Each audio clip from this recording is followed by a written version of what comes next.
Hello friends, आज मैं Kota workshop के अंतर्गत कंडक्ट करवाए गए जूनियर इंजीनियर के पेपर्स के सॉल्यूशन देखेंगे। इसलिए वीडियो के लास्ट तक बने रहें एवं वीडियो पसंद आए तो वीडियो को लाइक एवं चैनल को सब्सक्राइब करना ना भूलें। चलिए शुरू करते हैं। सबसे पहले देखेंगे कि यह पेपर वेस्ट सेंट्रल रेलवे के अंतर्गत जो कोटा वर्कशॉप आते हैं वहाँ पर यह पेपर जूनियर इंजीनियर पोस्ट के लिए कंडक्ट करवाया गया था, जो कि मैकेनिकल डिपार्टमेंट के अंतर्गत पेपर हुआ था। एग्ज़ाम डेट की अगर बात करें तो 6 फरवरी 2024 को ये पेपर कंडक्ट करवाया गया था और यह पेपर जो कंडक्ट करवाया गया था वो 25% रैंकर कोटा के अंतर्गत ये पेपर कंडक्ट हुआ था। इसके अलावा अगर बात करें तो इस पेपर में टोटल कैंडिडेट से 110 प्रश्न पूछे गए थे, जिसमें कैंडिडेट को केवल 100 प्रश्न का जवाब देना था, जिसके लिए कैंडिडेट को पूरे 2 घंटे का समय दिया गया था। आगे चलिए देखते हैं कि इस पेपर में कौन कौन से प्रश्न पूछे गए थे। सबसे पहले प्रश्न की यहाँ पर बात करें, पूछे गए हैं what is the maximum change permitted in wheel tray diameter between 2 wheels of the same wagon in a 4 wheeler wagon. यानी जो 4 व्हीलर वैगन होते हैं, जैसे कि हमारा जो BBZC जो होता है ब्रेक वन, इसमें जो मैक्सिमम व्हील थ्रेड में जो परमिसिबल हम करते हैं डायमीटर में, वो कितना mm तक हम परमिसिबल कर सकते हैं।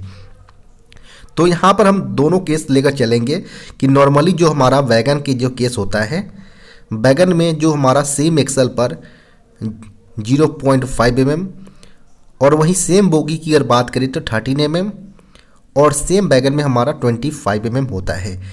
क्योंकि जो वैगन हमारा होता है वो 8 व्हीलर वैगन होता है, जबकि BBZC होता है हमारा वो 4 व्हीलर ब्रेक वान होता है। इस केस में हमारा जो व्हील टे डायमीटर में जो परमिसिबल होता है डिफरेंस, वह सेम एक्सल पर हमारा 0.5 mm और इसमें कोई बोगी का प्रावधान नहीं है, केवल 4 हमारे यहाँ अटैच डायरेक्ट रूप से होते हैं। तो सेम यहाँ पर चारों चक्कों में अगर बात करें हम BBZC में, तो यह 25 mm तक परमिसिबल होता है डिफरेंस। तो यहाँ पर हमसे पूछा गया था कि जो 4 व्हीलर वैगन होता है, जो जैसे कि हमारा BBZC वगैरह, तो इसमें जो परमिसिबल हम करते हैं वह 25 mm तक हम कर सकते हैं। तो यहाँ पर जो सही उत्तर होगा वो ऑप्शन नंबर सी इसका सही उत्तर हो जाएगा, 25 mm।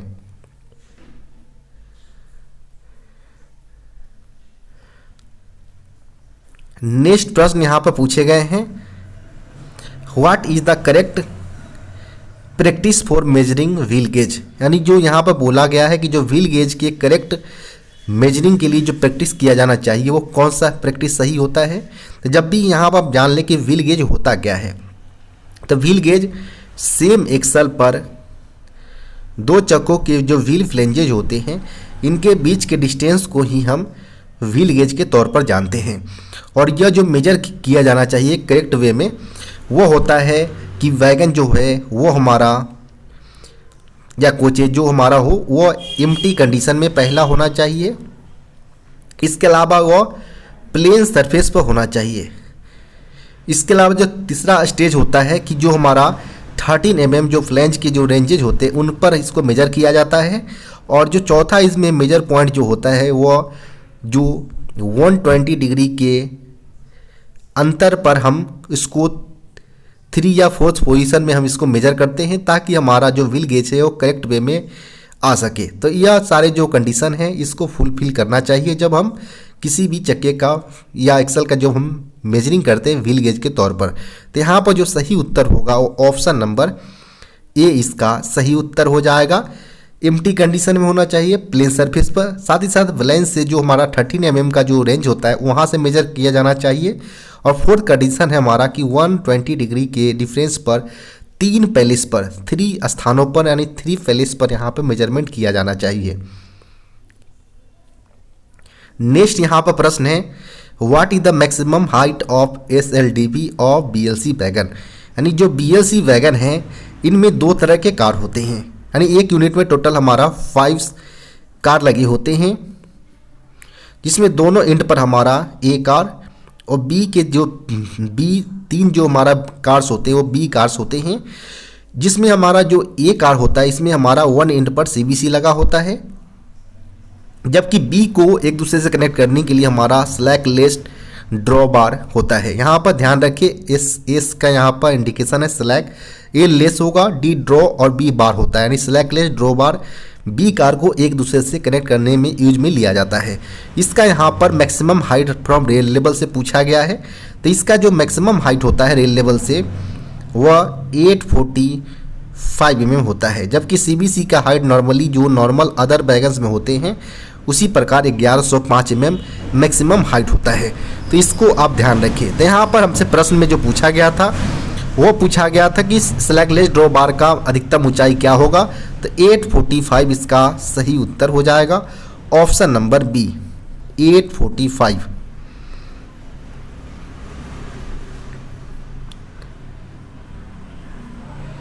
नेक्स्ट यहाँ पर प्रश्न है what is the ROH period of BTPN wagon, यानी जो बोगी टैंक वैगन जो होते हैं पेट्रोलियम प्रोडक्ट्स को कैरी करने के लिए यूज में लिया जाता है, इसका जो इस प्रकार के वैगन का जो रूटीन ओवरहॉलिंग किया जाता है आरओएच, वह 18 मंथ के अंतराल पर इनका रूटीन ओवरहॉलिंग किया जाता है। तो यहाँ पर जो सही उत्तर होगा वो ऑप्शन नंबर ए इसका सही उत्तर हो जाएगा। वहीं अगर बात करें हम कि जो पीरियोडिक ओवरहॉलिंग किया जाता है बीटीपीएन वैगन का, वह 6 ईयर्स के अंतराल पर किया जाता है। तो इसको भी आप ध्यान रखें। नेक्स्ट यहाँ पर प्रश्न है in the 11 digits wagon numbering system the third and fourth digits indicates, यानी यहाँ पर बोला गया कि जो 11 अंकों का जो नया वैगन नंबरिंग स्कीम जो लाया गया था, इसमें जो तीसरा और चौथा स्थान यानी थर्ड एंड फोर्थ पैलेस के जो अंक होते हैं वो क्या इंडिकेट करते हैं। तो सिंपली जो यह इंडिकेट करते हैं वो किस जोन का यह वैगन बना हुआ है उसको यह रिप्रेजेंट करता है, यानी यह वैगन नॉर्दर्न रेलवे का बना है या डब्ल्यू वेस्ट सेंट्रल रेलवे का बना है या साउदर्न रेलवे का बना है, किस रेलवे का यह वैगन बना है, इसको जो इंडिकेट करता है वह थर्ड और फोर्थ डिजिट्स जो 11 अंकों का वैगन नंबर होता है उसमें तीसरा और चौथा अंक वैगन जोन को इंडिकेट करता है। तो यहाँ पर जो सही उत्तर होगा वह ऑप्शन नंबर डी इसका सही उत्तर हो जाएगा, ऑर्निंग रेलवे।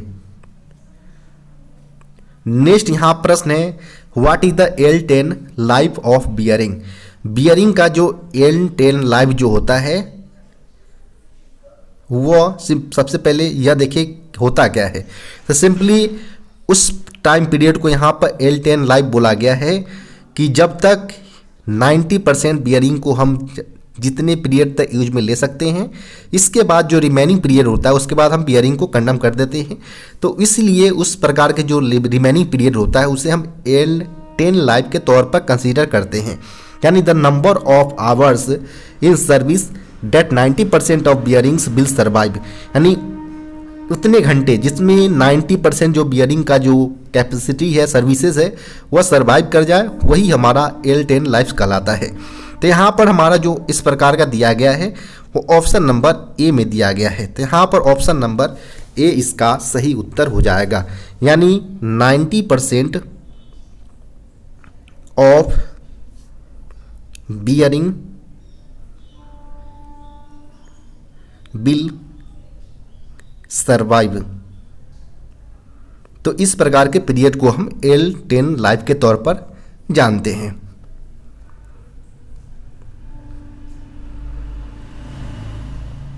नेक्स्ट यहाँ पर प्रश्न है how many B cars are there in 1 unit of BLC, यानी एक BLC की यूनिट में टोटल 5 कार होते हैं, जिसमें दोनों एंड पर हमारा A कार होता है और बीच के 3 में हमारा B कार लगे होते हैं।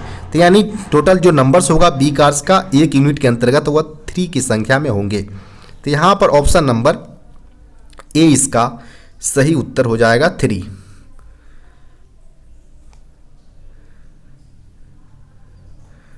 नेक्स्ट यहाँ पर प्रश्न है what is the periodic overhauling period of BTPGLN wagon, यानी BTPGL वैगन की जो पीरियोडिक ओवरहॉलिंग की जो आवधिकता होता है वो कितना होता है। तो सिंपली यहाँ पर हम बात करें कि जो BTPGLN की जो आवधिकता होता है जिसे हम bogie tank wagon for liquefied petroleum gas के तौर पर जानते हैं, यानी यहाँ पर जितने भी जो लिक्विफाइड पेट्रोलियम टैंक जो गैसेज जो होते हैं हमारा, उनको कैरी करने के लिए हम BTP GLN वैगन का हम यूज में लेते हैं। इनका जो पीरियोडिक ओवरहॉलिंग है वो 4 वर्ष के अंतराल पर किया जाता है। तो यहाँ पर जो सही उत्तर होगा वो ऑप्शन नंबर डी इसका सही उत्तर हो जाएगा। नेक्स्ट प्रश्न यहाँ पर है, what does CBC mean? CBC का अर्थ क्या होता है? तो CBC का अर्थ सिंपली होता है सेंटर बफर कपलर होता है। यानी सेंटर में जो बफिंग और जो खिंचाव के लिए यानी जो ट्रैक्टिव फोर्स को जो बियर करने का काम करता है वो हमारा CBC ही करता है। तो यहाँ पर सिंपली CBC का प्रयोग हम 2 कोचोज हो या वैगन्स हो, इनको एक दूसरे को कपल करने में यूज में लेते हैं, यानी सेंटर बफर कपलर। यहाँ पर ऑप्शन नंबर बी इसका सही उत्तर हो जाएगा। नेक्स्ट यहाँ प्रश्न है, which bogie are used in BBZI trains? BBZI के अंतर्गत किस प्रकार के बोगी का प्रयोग किया जाता है वो यहाँ पर पूछा गया है। तो सिंपली BBZI जो होता है वो हमारा,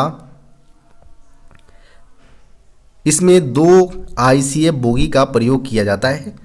तो यहाँ पर हमारा ऑप्शन नंबर बी इसका सही उत्तर हो जाएगा। और जो कैसनव 22HS जो बोगी होता है यह सिंपली जो हमारा BBCM ब्रेक बांध जो होते हैं इनमें प्रयोग किया जाता है। जबकि LWLH जो बोगी 25 है इसका प्रयोग हम बॉक्सेन एस वैगन के अंतर्गत करते हैं, तो इसको भी आप ध्यान रखें। जबकि BBZC जो हमारा ब्रेक बान है वो 4 व्हीलर ब्रेक बान होता है जो कि इनबिल्ट होता है हमारा, उसके जो हमारा अंडर फ्रेम के साथ अटैच होते हैं।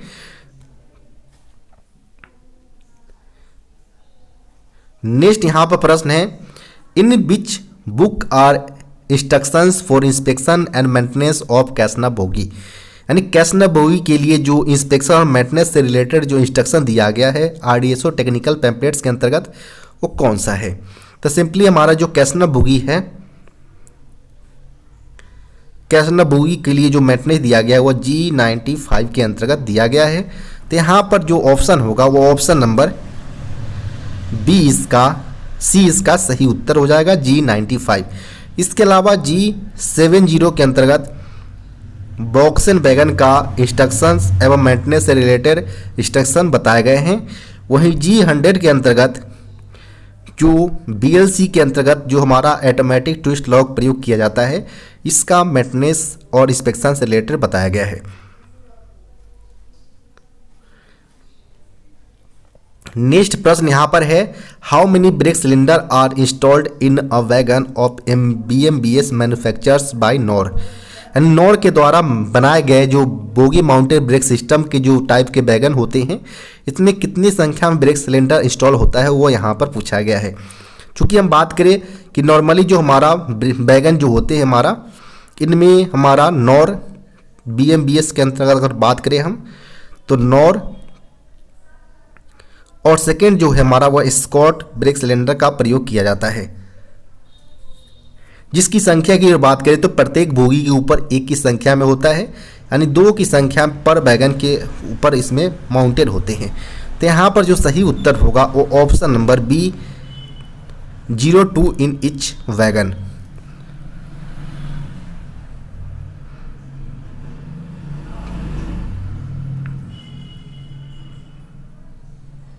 नेक्स्ट प्रश्न की बात करें यहाँ पर तो नेक्स्ट यहाँ पर प्रश्न पूछे गए हैं, which RDSO category building electrode is recommended for joining silicon manganese liner to bogie frame? यानी बोगी फ्रेम से जो यहाँ पर ज्वाइन करने के लिए जो सिलिकॉन मैग्नीज स्टील का प्रयोग किया जाता है, इनके लिए जो बिल्डिंग इलेक्ट्रोड रिकमेंडेड किए गए हैं RDSO के द्वारा वो कौन सा है? तो सिंपली जो हमारा सिलिकॉन मैग्नीज स्टील के लिए जो हमारा जो ज्वाइन करने के लिए जो यूज में लिया जाता है वेल्डिंग इलेक्ट्रोड वो हमारा M5 सीरीज का होता है। तो यहाँ पर हमारा जो सही उत्तर होगा वो ऑप्शन नंबर सी इसका सही उत्तर हो जाएगा। नेक्स्ट यहाँ प्रश्न है, what quantity of grease is put in E class CTRB? E class CTRB में जो कितने क्वांटिटी, कितने मात्रा में ग्रीस यूज किया जाता है, यहाँ पर पूछा गया है।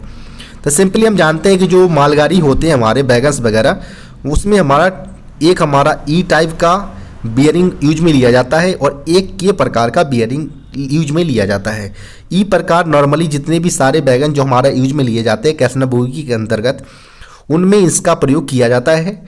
जिसमें अगर बात करें ग्रीस के अमाउंट का तो वह 390 प्लस माइनस 20 ग्राम्स में यूज में लिया जाता है। जबकि अगर बात करें क्लास के टाइप्स की, जिसका प्रयोग हम LWLH 25T बोगी में किया जाता है, जो कि बॉक्सन एस बैगन में यूज में लिया जाता है। इस प्रकार की बियरिंग की अगर बात करें हम, तो इसमें जो यूज में लिया जाता है ग्रीस का अमाउंट वह 290 प्लस माइनस 20 ग्राम्स में लिया जाता है। तो यहाँ पर केवल हमसे ई क्लास CTRB के रिगार्डिंग पूछा गया था, तो 390 प्लस माइनस 20 ग्राम्स में अमाउंट में यूज में लिए जाएंगे। तो यहाँ पर ऑप्शन नंबर ए इसका सही उत्तर हो जाएगा। नेक्स्ट प्रश्न यहाँ पर है, what is meant by the term payload in wagon. यहाँ पर बोला गया है कि जो बैगन में जो टर्म जो यूज में लिया जाता है पेलोड या टियर वेट या ग्रॉस लोड या एक्स्ट्रा लोड, इस प्रकार के टर्म का क्या मीनिंग होता है वो यहाँ पर पूछा गया है। तो चूंकि केवल इसमें पेलोड के रिगार्डिंग पूछा गया है, तो पेलोड सिंपली होता है कि weight of commodity loaded on बैगन, यानी बैगन के ऊपर जितने भी वेट के में हमारा जो कमोडिटी जो कोई आइटम्स लोडेड होता है, उसे हम उस प्रकार के बेट को हम पे लोड के तौर पर कंसीडर करते हैं। यानी टियर बेट तो वैसा बेट हो गया हमारा जिसमें हमारा weight of wagons in empty condition, यानी एम्प्टी कंडीशन में अगर बात करें किसी भी बैगन का खुद का बेट जो होगा वह उसका टियर बेट कहलाएगा। जबकि पे लोड जो होता है वह कमोडिटी जो हमारा लोडेड होता है बैगन में उसका वेट होता है। वहीं बात करें ग्रॉस लोड जो होता है, ग्रॉस लोड सिंपली हमारा टियर प्लस पे लोड को जब हम ऐड करते हैं तो ये हमारा ग्रॉस लोड निकल कर आता है। इसके अलावा यहाँ से आपको एक्सल लोड भी पूछा जा सकता है कि एक्सल लोड का मीनिंग क्या होता है। तो एक्सल लोड सिंपली हमारा gross weight by number of axle, यानी जिस भी बैगन का हमारा एक्सल लोड निकालना हो तो उसका हम ग्रॉस वेट सबसे पहले देख लेंगे कितना है, और नंबर ऑफ एक्सल से हम डिवाइड जब कर देंगे तो यहाँ पर हमारा एक्सल लोड भी निकल कर आ जाएगा। तो यहाँ पर केवल पे लोड पूछा गया था, तो पे लोड हमारा वेट ऑफ कमोडिटी लोडेड इन बैगन। तो यहाँ पर ऑप्शन नंबर ए इसका सही उत्तर हो जाएगा। नेक्स्ट यहाँ प्रश्न है, RDSO technical pamphlets G80 is related to, यानी यहाँ पर बोला गया कि जो RDSO टेक्निकल पैम्पलेट जो G80 और G70 दिया गया है वो किस पर्पस के लिए दिया गया है। तो दोनों यहाँ पर CBC के लिए ही होता है, लेकिन फ़र्क डिफरेंस यहाँ पर हम बात करें कि दोनों में डिफरेंस की, तो जो G76 होता है वह लाइन स्टाफ के लिए होता है, जबकि G80 होता है वह वर्कशॉप स्टाफ के लिए होता है।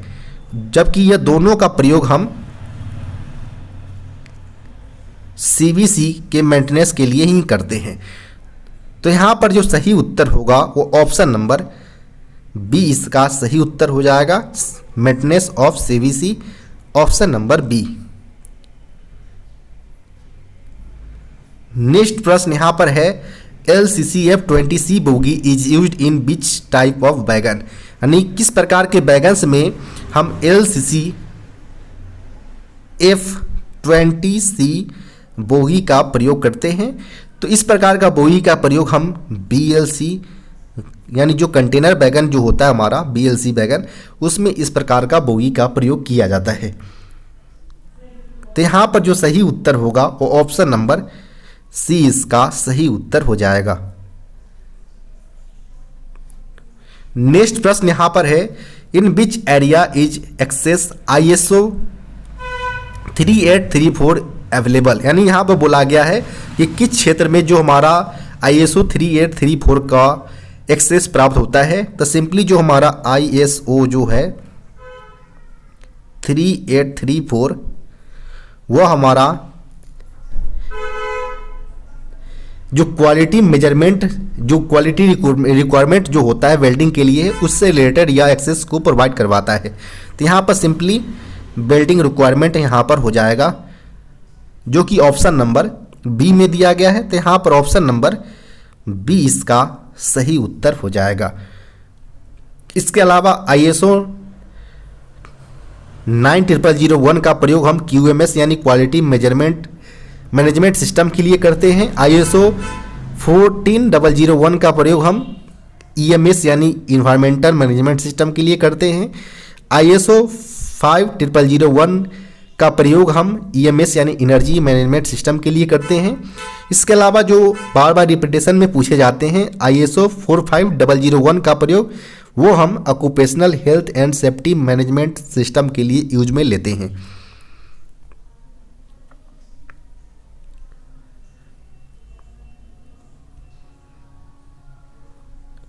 नेक्स्ट प्रश्न यहाँ पर बात करें हम, तो पूछे गए हैं slack less draw bar is used in beach wagon, यानी स्लैक लेस ड्रॉ बार का प्रयोग हम किस वैगन में करते हैं। तो सिंपली हम जो हमारा एक यूनिट के अंतर्गत जो हमारा दोनों एंड में ए कार होते हैं, बी कार को हमारा एक दूसरे से कनेक्ट करने के लिए हम स्लैक लेस ड्रॉ बार का हम प्रयोग करते हैं। तो यहाँ पर हमारा ऑप्शन नंबर बी इसका सही उत्तर हो जाएगा, BLC।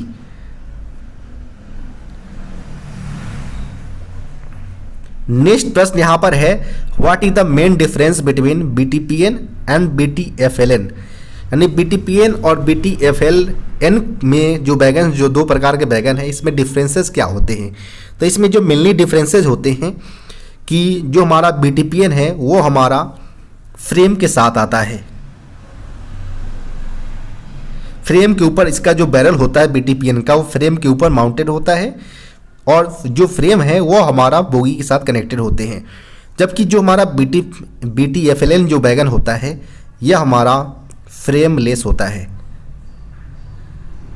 जितने भी ब्रेकिंग अरेंजमेंट वगैरह जितने भी हमारे होते हैं वो डायरेक्टली रूप से हमारा बैरल में ही माउंटेड होता है, जिससे हमारा जो BTFLN का जो टेयर वेट है वह 27 टन से रिड्यूस करके BTFLN में 23.3 टन किया गया है, ताकि ज़्यादा से ज़्यादा इसमें कम्युनिटी को लोडेड किया जा सके। तो ये सारे मेजर पॉइंट जो है जिसमें यहाँ पर हमारा ऑप्शन नंबर बी BTFLN जो है वह फ्रेम रहित होता है। यहाँ पर ऑप्शन नंबर बी इसका सही उत्तर हो जाएगा।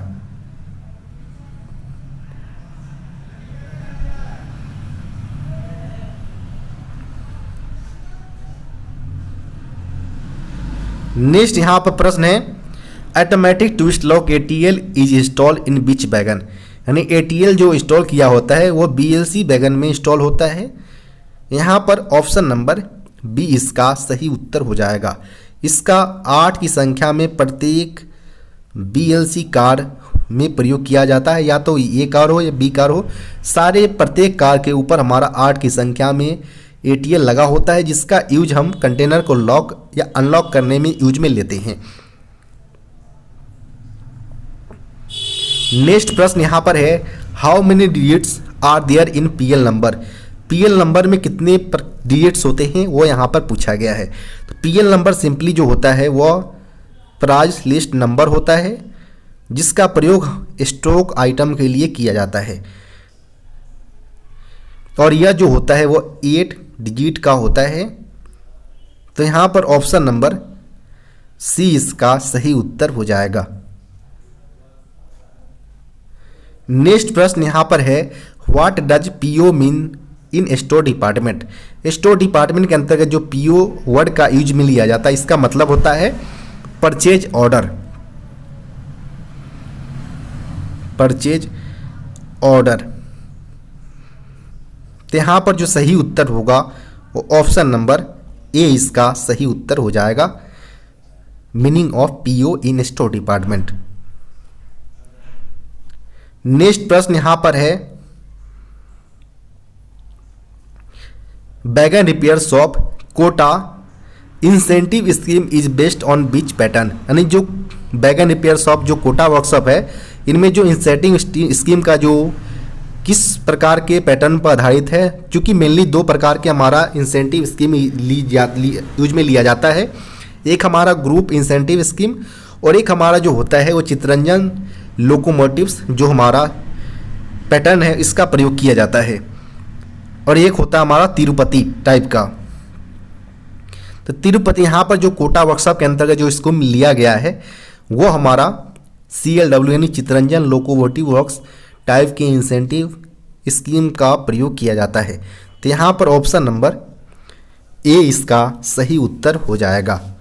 इसके अलावा अगर बात करें कि जो हमारा CLW जो इंसेंटिव स्कीम है, इसमें 3 प्रकार के कैटेगरी में कर्मचारी को क्लासिफाई किया जाता है, जैसे कि direct worker, essentially indirect worker और इनडायरेक्ट वर्कर। इस प्रकार के आधार पर यहाँ पर कर्मचारी को इंसेंटिव प्रोवाइड करवाया जाता है। और किस प्रकार के कर्मचारी को कितना इंसेंटिव प्रोवाइड करवाना है, यह हमारा किसी भी काम के लिए अलाउड टाइम और टाइम टेकन के आधार पर इसमें निर्धारित किए जाते हैं।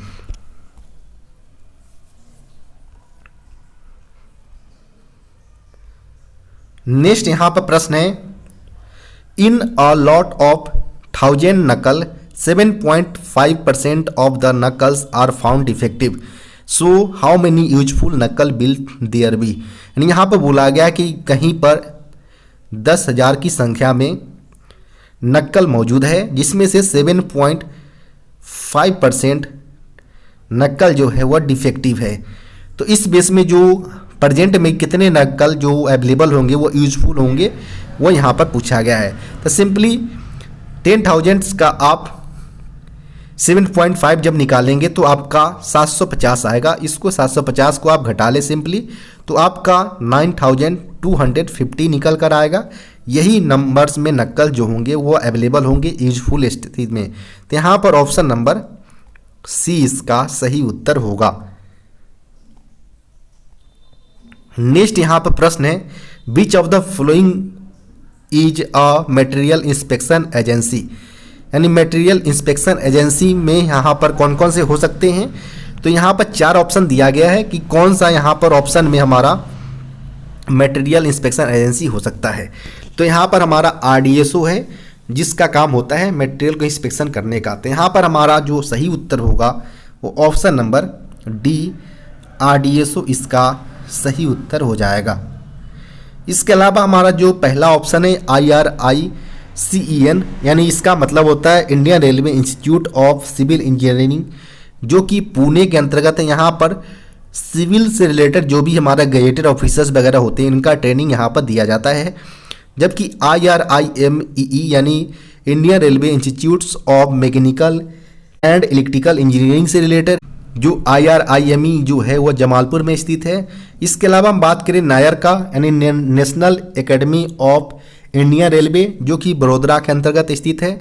वहाँ पर भी जो जितने भी ग्रुप ए या बी के ऑफिसर्स जो होते हैं इंडियन रेलवे के, इनका ट्रेनिंग नायर के द्वारा ही कंडक्ट किया जाता है। जबकि यहाँ पर केवल और केवल एकमात्र ऑप्शन है मटेरियल इंस्पेक्शन एजेंसी का, वो ऑप्शन नंबर डी RDSO होगा।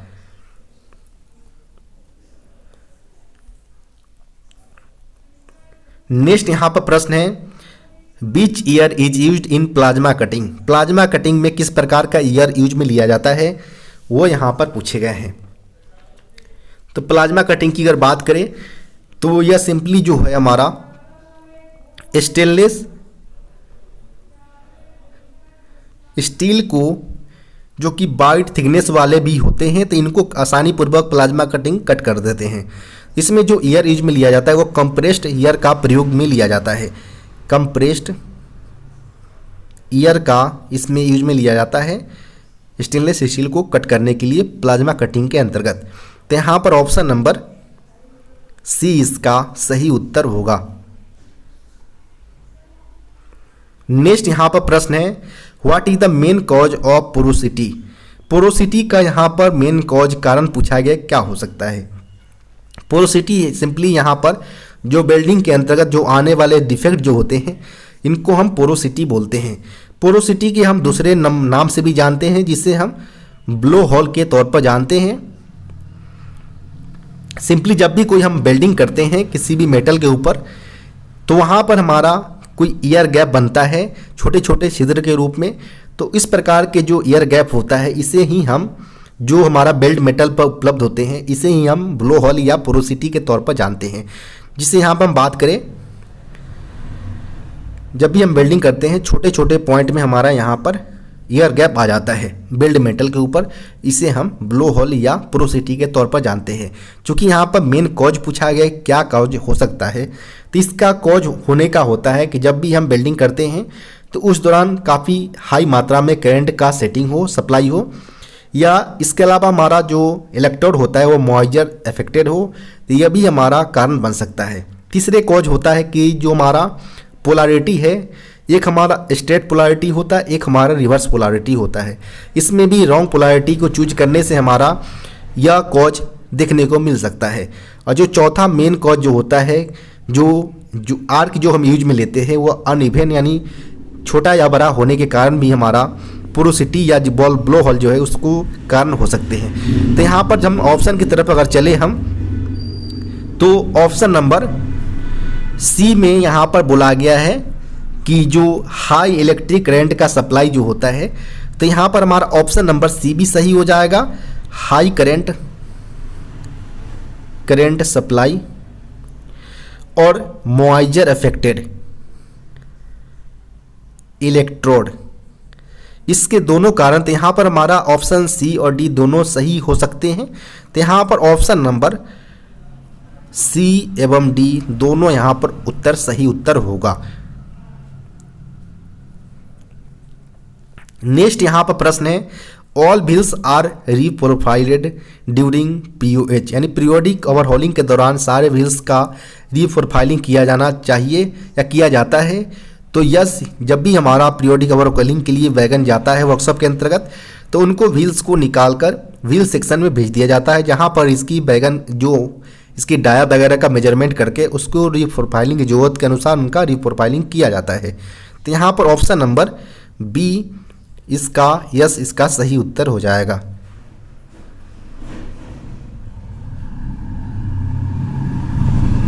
नेक्स्ट प्रश्न यहाँ पर है, which of the following brake vans are equipped with Casnub bogie.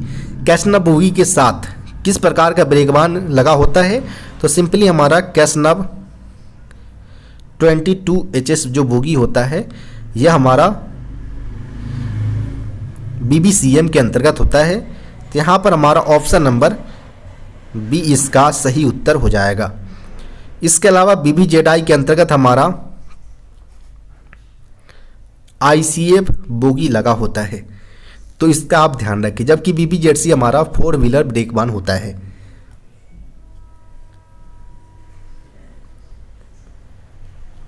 Next प्रश्न यहाँ पर है, what type of sole bar in is BOXN wagon, यानी बॉक्सन वैगन का जो सोल बार होता है वो किस प्रकार का होता है, तो वह सी पैनल टाइप का होता है।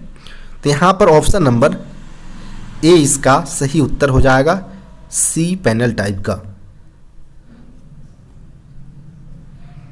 नेक्स्ट प्रश्न यहाँ पर है, which is the brake block fitted in BOXN HL modified brake system wagon, यानी जो बोगी माउंटेड ब्रेक सिस्टम वाले जो बॉक्सन HL वैगन होते हैं, इसमें जो ब्रेक ब्लॉक यूज में लिया जाता है वो किस प्रकार का होता है, तो इसमें जो ब्रेक ब्लॉक होता है वह के टाइप का ब्रेक ब्लॉक यूज में लिया जाता है। तो यहाँ पर ऑप्शन नंबर बी के टाइप कंपोजिट ब्रेक ब्लॉक का प्रयोग हम BMBS बॉक्सन HL के अंतर्गत करते हैं। जबकि कन्वेंशनल अंडर फ्रेम माउंटेड की अगर बात करें हम, तो इसमें L टाइप का ब्रेक ब्लॉक यूज में लिया जाता है। नेक्स्ट प्रश्न यहाँ पर है, in which form is the unusable or rejected material returned by the shop, यानी शॉप के द्वारा किस फॉर्म में हम अनयूजेबल यानी अनुपयोगी या रिजेक्टेड मटेरियल को रिटर्न करते हैं। तो इसके लिए जो शॉप को जो हम रिटर्न किया जाता है शॉप के द्वारा, इसमें जो फॉर्म यूज में लिया जाता है वह DS एडवाइस नोट जिसे हम बोलते हैं, इसका प्रयोग किया जाता है। इसके किसी किसी जोन में इस फॉर्म को हम 1539 के तौर पर भी जानते हैं, जिसके माध्यम से हम जो जितने भी अनयूजेबल या रिजेक्टेड आइटम हैं शॉप के द्वारा स्टोर्स को भेजा जाता है इसी फॉर्म के आधार पर। तो यहाँ पर हमारा जो सही उत्तर होगा वो ऑप्शन नंबर ए DS इसका सही उत्तर हो जाएगा, DS8। नेक्स्ट प्रश्न यहाँ पर है, with which instrument is the bore of a wheel disc measured.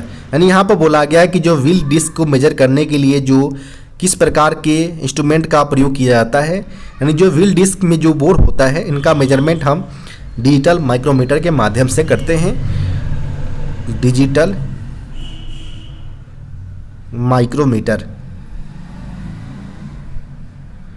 तो यहाँ पर ऑप्शन नंबर डी इसका सही उत्तर हो जाएगा, जिसके माध्यम से हम व्हील डिस्क में जो बोर होता है उसको हम मेजर करते हैं। नेक्स्ट यहाँ प्रश्न है, व्हाट इज द डिस्ट्रीब्यूटर बाल्ब installed in BLC wagon.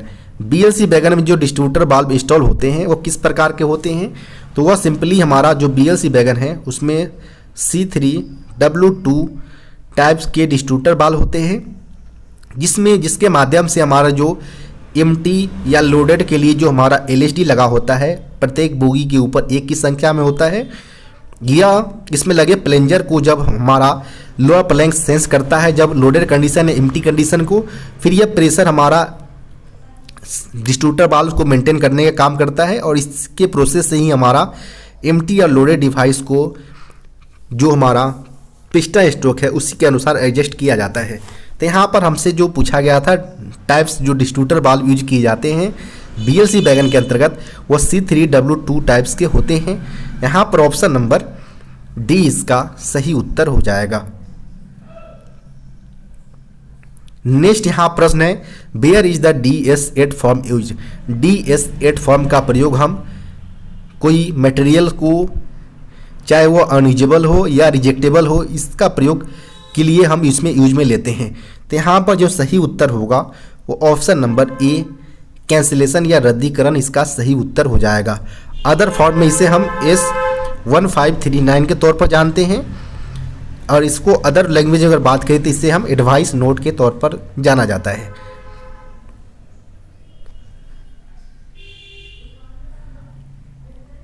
Next प्रश्न यहाँ पर है, SWTR instrument is used to check the flowing. यानी जो सिंगल बैगन टेस्ट रिग जो होता है, यानी जब भी बैगन हमारा ROH यानी रूटीन ओवरहॉलिंग या पीरियोडिक ओवरहॉलिंग POH के दौरान जाता है तो उस दौरान बैगन की जो एयर ब्रेक सिस्टम की जांच जो होता है टेस्टिंग होता है वो हम SWTR के माध्यम से ही करते हैं।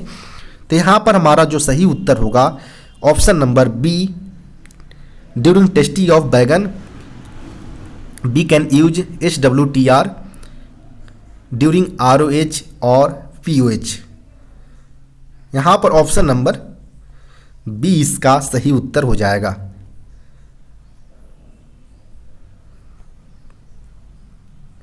नेक्स्ट यहाँ प्रश्न है, the flowing series of electrode should be used to build stainless steel plates. Stainless steel plates को बिल्ड करने के लिए किस प्रकार के सीरीज का इलेक्ट्रोड का प्रयोग किया जाना चाहिए, तो इसमें M सीरीज का इलेक्ट्रोड का प्रयोग किया जाता है। यहाँ पर ऑप्शन नंबर बी इसका सही उत्तर होगा। नेक्स्ट यहाँ प्रश्न है, in BTPN wagon the letter T stands for.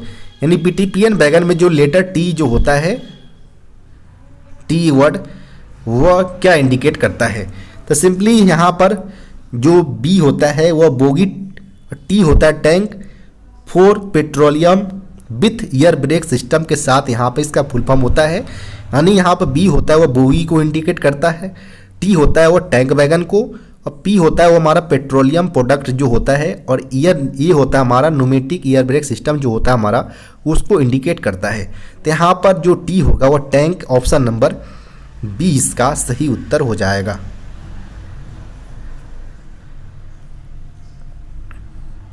Next यहाँ पर प्रश्न है, in which of these wagons is steam cleaning done before the electrical work. यानी यहाँ पर बोला गया है कि इन वैगनों में से जिसे शेड्यूल कार से पहले हमें स्टीम क्लीनिंग की रिक्वायरमेंट होता है वह कौन सा वैगन है? जब भी हमारा जिसमें शेड्यूल की कार्य की, जब भी हमारा कोई वैगन एग्जामिनेशन पॉइंट पर जाना होता है आफ्टर अनलोडिंग, तो उसमें हम स्टेमिंग क्लीनिंग की रिक्वायरमेंट होता है। तो यह इस प्रकार का वैगन हमारा केवल और केवल BTPN वैगन होता है, जिसका हम अनलोडिंग के बाद स्टीम क्लीनिंग की रिक्वायरमेंट होता है। यहाँ पर ऑप्शन नंबर सी इसका सही उत्तर हो जाएगा। नेक्स्ट प्रश्न यहाँ पर है, what is wheel gauge? Wheel gauge एक ही एक्सल पर दो चक्कों के व्हील फ्लैंज के बीच की दूरी को हम व्हील गेज के तौर पर जानते हैं। तो यहाँ पर ऑप्शन नंबर ए इसका सही उत्तर होगा। नेक्स्ट प्रश्न यहाँ पर है, pascal is the unit of what? यानी जो पास्कल है वो किस प्रकार का यूनिट का हिस्सा है? तो पास्कल सिंपली जो है वह प्रेशर का यूनिट होता है। प्रेशर, जिसे हम बात करें हिंदी फॉर्म में तो दबाव बोलते हैं, और इसे हम P से डिनोट करते हैं। इसका जो सिंपली फार्मूला होता है वो फोर्स अपॉन एरिया होता है, जिसे हम न्यूटन पर मीटर स्क्वायर के तौर पर डिनोट करते हैं। और इसका जो यूनिट होता है प्रेशर का वो पास्कल, यानी जो पास्कल यहाँ पर इसका सही उत्तर हो जाएगा, जो प्रेशर का यूनिट होते हैं। यहाँ पर ऑप्शन नंबर बी इसका सही उत्तर होगा।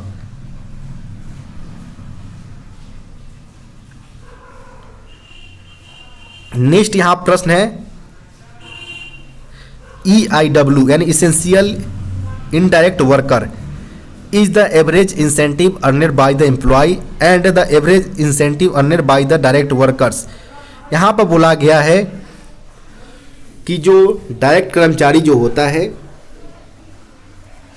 जो CLW जो पैटर्न होते हैं हमारा चित्ररंजन वर्कशॉप, क्योंकि कोटा वर्कशॉप के अंतर्गत जो भी हमारा इंसेंटिव वगैरह प्रोवाइड करवाए जाते हैं कर्मचारी को, वो Chitraranjan locomotive works incentive pattern के आधार पर ही किया जाता है, जिसमें कर्मचारी को direct worker, essentially indirect worker और इनडायरेक्ट वर्कर 3 कैटेगरी में क्लासिफाई किया गया है। तो इसमें बोला गया प्रश्न के अंतर्गत कि जो इसेंशियली इनडायरेक्ट वर्कर के द्वारा जो भी इंसेंटिव प्राप्त किया जाता है वो डायरेक्ट वर्कर के मुकाबले कितने % होते हैं। तो जब भी कोई कर्मचारी डायरेक्ट वर्कर का होगा, अगर वो 100% गेन करता है तो इसके मुकाबले जो इसेंशियली इनडायरेक्ट वर्कर होगा उससे 80% इंसेंटिव डायरेक्ट वर्कर के मुकाबले मिलेगा। तो यहाँ पर ऑप्शन नंबर सी इसका सही उत्तर हो जाएगा, 80%। नेक्स्ट यहाँ पर प्रश्न है, the type of bearing which bears thrust and radial load what is? यानी किस प्रकार के बियरिंग के द्वारा थ्रस्ट और रेडियल लोड को बियर किया जाता है? तो वह सिंपली जो होगा वो बियरिंग वो टेपर्ड रोलर बियरिंग होता है। टेपर्ड रोलर बियरिंग होता है, जिसके माध्यम से जो बियरिंग है वह थ्रस्ट और रेडियल लोड को बियर करने में कैपेबल होते हैं। तो यहाँ पर जो सही उत्तर होगा वो ऑप्शन नंबर बी इसका सही उत्तर हो जाएगा, टेपर्ड रोलर बियरिंग। नेक्स्ट यहाँ पर प्रश्न जो पूछे गए हैं, how many sets of school passes are issued to railway employees in a year? यानी जो रेलवे एम्प्लॉयज के जो चाइल्ड्स वगैरह होते हैं इनके लिए स्कूल पासेज इशू किया जाता है रेलवे के द्वारा। तो यह जो नंबर्स होंगे इशू किए जाने का पर ईयर में वो कितने संख्या में होगा? तो इसकी जो नंबर्स है वह 3 सेट्स पर ईयर्स में स्कूल पासेज इशू किया जाता है रेलवे कर्मचारी के चाइल्ड्स के लिए। तो यहाँ पर जो सही उत्तर होगा वो ऑप्शन नंबर सी इसका सही उत्तर हो जाएगा, 3 सेट्स पर ईयर। नेक्स्ट यहाँ पर प्रश्न है, what is the colour scheme of painting for feed pipe hose coupling of a wagon? यानी वैगन में जो हॉज कपलिंग के लिए जो फीड पाइप लगा होता है, FP पाइप, इनका जो कलर कोड होगा वो कौन सा होगा? तो FP पाइप के लिए जो कलर कोड होता है वो वाइट कलर होता है, और इनमें जो प्रेशर होता है वो 6 kg पर सेंटीमीटर स्क्वायर का होता है। तो यहाँ पर जो सही उत्तर होगा वह ऑप्शन नंबर सी इसका सही उत्तर हो जाएगा। नेक्स्ट प्रश्न यहां पर जो पूछे गए हैं, according to the new wagon numbering scheme how many digits will the wagon number have. यानी यहाँ पर बोला गया है कि नए वैगन नंबरिंग स्कीम के अनुसार जो वैगन नंबर्स होते हैं वो कितने डिजिट्स का होता है, तो वह टोटल 11 डिजिट्स का होते हैं। तो यहाँ पर जो सही उत्तर होगा वो ऑप्शन नंबर सी इसका सही उत्तर हो जाएंगे। नेक्स्ट यहाँ पर प्रश्न है, what should be the cutting of stainless steel used in a wagon. यानी यहाँ पर बोला गया है कि जो वैगन के अंतर्गत जो स्टेनलेस स्टील का जो वैगन बना होता है उनको कट करने के लिए किस प्रकार का कटिंग का हम यूज में लेते हैं। तो इसके लिए हमारा प्लाज्मा कटिंग का प्रयोग किया जाता है, जो कि कैपेबल होता है, जो जितने भी थोड़े जो हमारा वाइड रेंज की जो थिकनेस के जो स्टेनलेस स्टील वाले वैगन होते हैं इनको आसानी पूर्वक ये कट कर सकते हैं। और यह जो प्लाज्मा कटिंग यूज में लिया जाता है वह एयर कंप्रेस्ड का प्रयोग करते हैं, जिसके माध्यम से वो आसानी पूर्वक कट करते हैं। तो यहाँ पर जो सही उत्तर होगा वो air plasma, option number D इसका सही उत्तर हो जाएगा। नेक्स्ट प्रश्न यहाँ पर हम बात करें तो नेक्स्ट प्रश्न जो पूछे गए हैं, roof seat thickness of BCN बैगन। यानी जो बीसीएन बैगन में जो रूफ लगा होता है उनका जो मोटाई होता है सीट्स का वह 1.6 mm इसका थिकनेस होता है रूफ सीट्स का। तो यहाँ पर ऑप्शन नंबर जो होगा ऑप्शन नंबर सी इसका सही उत्तर हो जाएगा 1.6 mm। नेक्स्ट प्रश्न यहाँ पर है, what is the keep angle welded to in a BOXN wagon. यानी बॉक्सन बैगन में जो कीब एंगल जो होते हैं जो वेल्डेड होते हैं वह सिंपली हमारा फ्लोर एंड जो साइड बाल होता है इनको वेल्ड करने के लिए हमारा कीब एंगल्स वेल्डेड किए जाते हैं। तो यहाँ पर जो सही उत्तर होगा वो ऑप्शन नंबर बी इसका सही उत्तर हो जाएगा, कीब एंगल।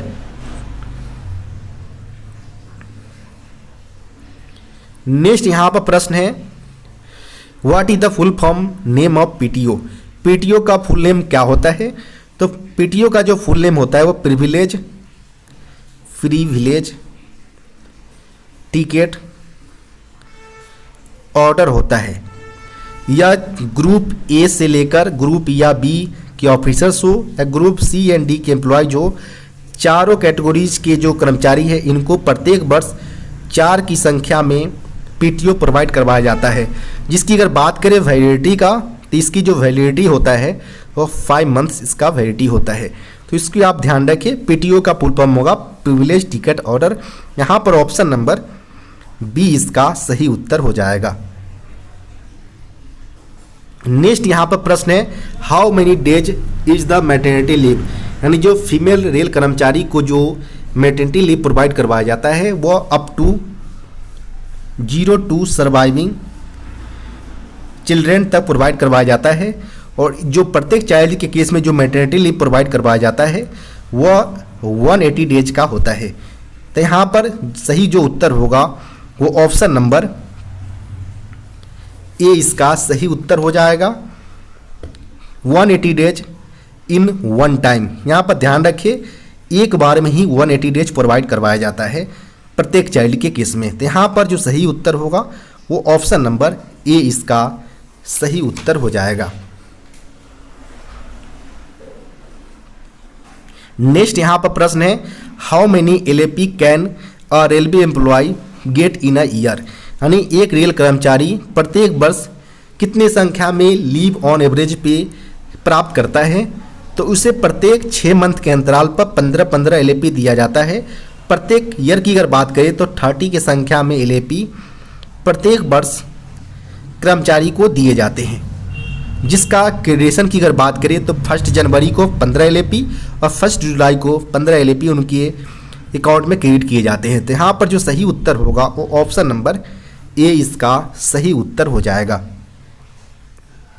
नेक्स्ट यहाँ पर प्रश्न की बात करें तो what of the following is not a component of CBC.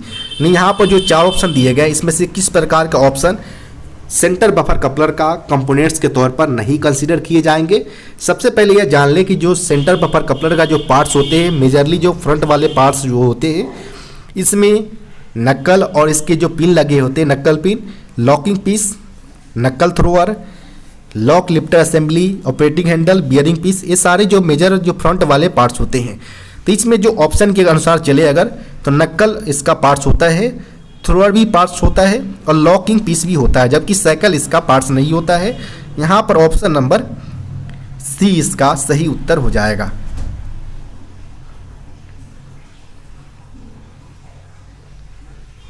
Next यहाँ पर प्रश्न पूछे गए हैं, what is the maximum air pressure in brake cylinder of BOXN HL MBS wagon in empty condition. यानी खाली अवस्था में जो बॉक्सन HL वैगन का जो बोगी माउंटेड ब्रेक सिस्टम वाले जो टाइप्स के जो ब्रेक सिलेंडर होते हैं, इनका एम्प्टी कंडीशन में प्रेशर कितना होता है वो यहाँ पर पूछा गया है।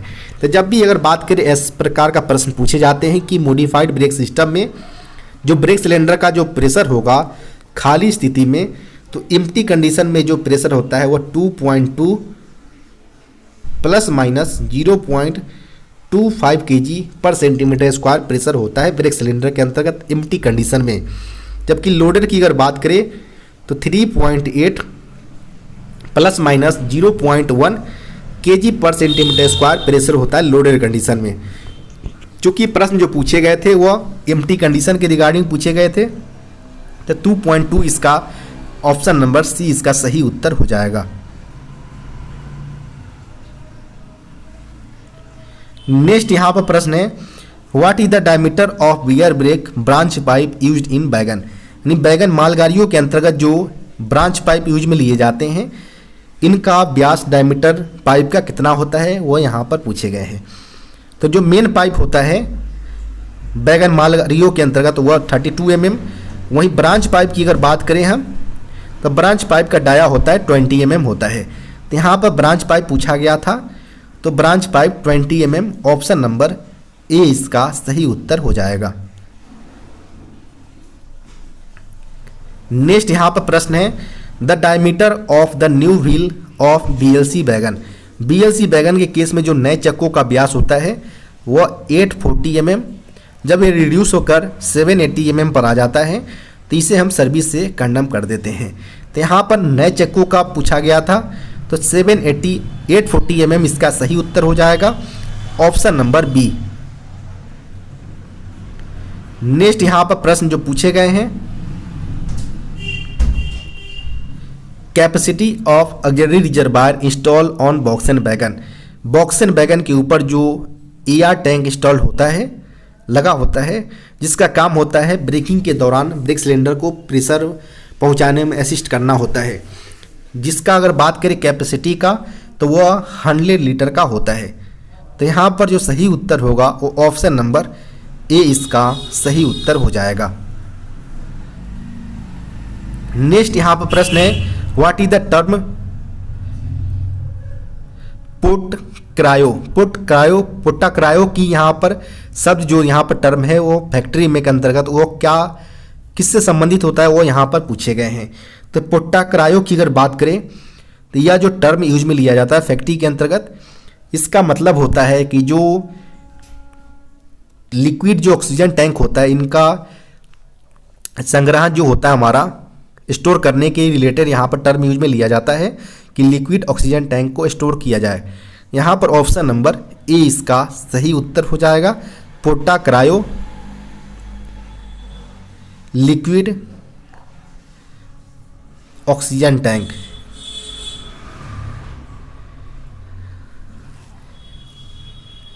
नेक्स्ट यहाँ पर प्रश्न है, what is the biggest link of the centre buffer coupler. Centre buffer coupler का यहाँ पर सबसे कमजोर कड़ी पूछा गया है, तो वह नक्कल इसका सबसे बिगेस्ट लिंक होता है CBC का। यहाँ पर ऑप्शन नंबर ए इसका सही उत्तर हो जाएगा। नेक्स्ट यहाँ पर प्रश्न है, how many brake block are there in BOXN wagon. यानी जो कन्वेंशनल टाइप के जो बॉक्सन वैगन होते हैं, इनमें नंबर ऑफ ब्रेक ब्लॉक की अगर बात करें तो प्रत्येक एक्सल के ऊपर 2 की संख्या में होते हैं, टोटल 8 की संख्या में ब्रेक ब्लॉक यूज में लिए जाते हैं। और यह जो पूछा गया है वो कन्वेंशनल के आधार पर पूछा गया है।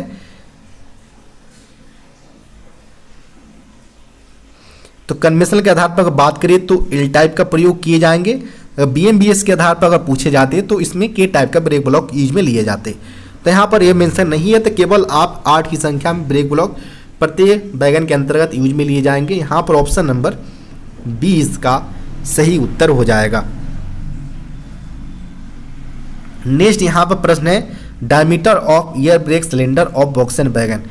बॉक्सन वैगन का जो ब्रेक सिलेंडर यूज में लिया जाता है, इसका डाया जो होता है वह 14 इंच या 355 mm का होता है इसका व्यास।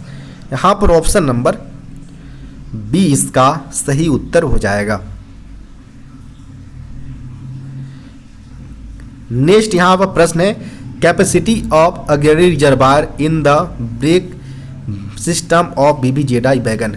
यानी BBZI वैगन में जो एयर टैंक लगा होता है, इसका जो कैपेसिटी होता है ऑक्सिलरी रिजर्वायर टैंक का वह 200 लीटर का होता है BBZI वैगन के अंतर्गत। यहाँ पर ऑप्शन नंबर ए इसका सही उत्तर हो जाएगा। नेक्स्ट यहाँ पर प्रश्न है the diameter of break pipe and feed pipe is.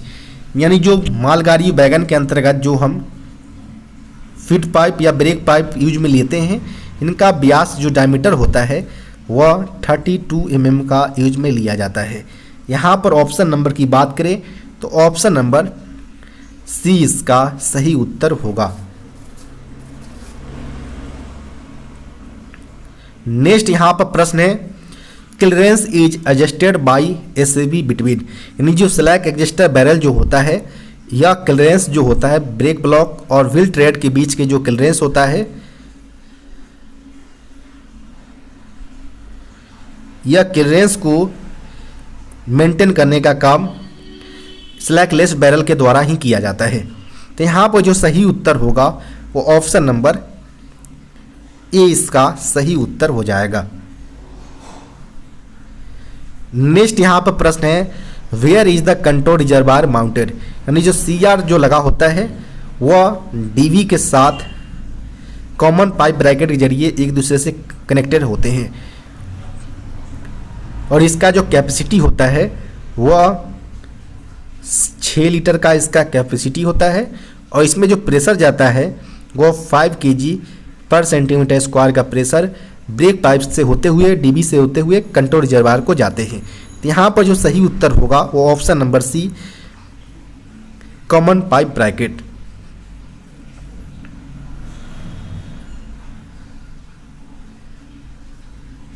Next यहाँ पर प्रश्न है the following programs are use to prepare and display presentation on a computer.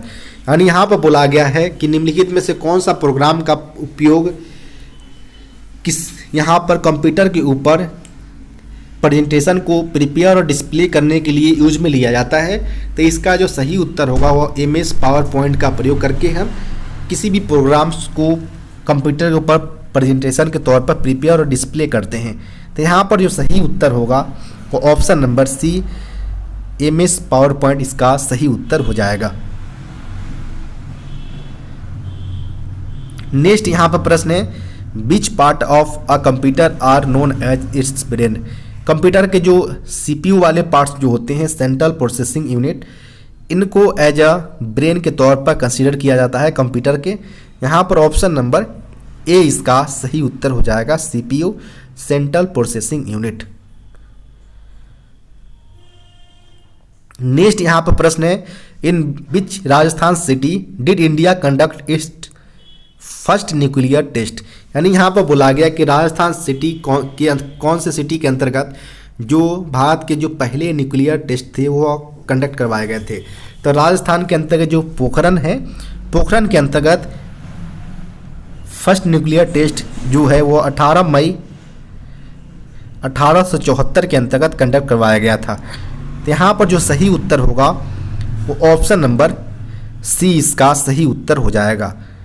और इसके लिए जो कोड रखा गया था वह स्माइलिंग बुद्धा इसका कोड नेम था न्यूक्लियर फर्स्ट टेस्ट का। नेक्स्ट यहाँ पर प्रश्न है what is the full name of ZRTI। JRTI का फुल फॉर्म है जोनल रेलवे ट्रेनिंग इंस्टीट्यूट, जहाँ पर नए नए जितने भी ज्वाइनिंग वाले जो कर्मचारी होते हैं रेलवे के अंतर्गत, इनका ट्रेनिंग वगैरह यहाँ पर ही या रिफ्रेशर कोर्स वगैरह जो कर्मचारी के यहीं पर कराए जाते हैं, जिसका फुल फॉर्म है जोनल रेलवे ट्रेनिंग इंस्टीट्यूट। यहाँ पर ऑप्शन नंबर जो होगा वो ऑप्शन नंबर डी इसका सही उत्तर हो जाएगा। नेक्स्ट प्रश्न यहाँ पर है where is the rail coach factory located, यानी RCF जो है वो कपूरथला पंजाब के अंतर्गत है। यहाँ पर ऑप्शन नंबर बी इसका सही उत्तर हो जाएगा। नेक्स्ट यहाँ प्रश्न है what is the Hindi meaning of the occupational. Occupational का जो हिंदी मीनिंग होता है वो व्यावसायिक होता है। यहाँ पर ऑप्शन नंबर डी इसका सही उत्तर होगा।